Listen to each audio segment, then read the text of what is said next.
না এটা আমি বলছি সত্যিকারে 1 লক্ষ টাকা পড়লো, টাকাটা কি করে ভাগ করবি? কেন সমান ভাগে ভাগ হবে না? সমান ভাগে কেন? যে যত তুলতে পারে।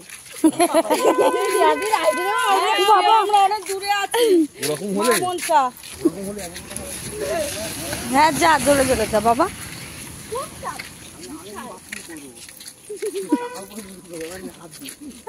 আমরা সবাই দিয়ে দেবো। আমরা কোনো ব্যাপার না, টাকা কোনো ব্যাপার না। মুদ লেগে থাকবে না টাকা, টাকাটা পরে সাইডে আসতে গিয়ে দেখবে রিয়াদি কি করছে, টাকাটা বুঝিয়ে না নিতে পারে। আমি ভাবলাম এটাই বলবো, ভাবছেন যে যত নেবে তো মোটা বডিটাকে আগে শুয়ে পড়বে।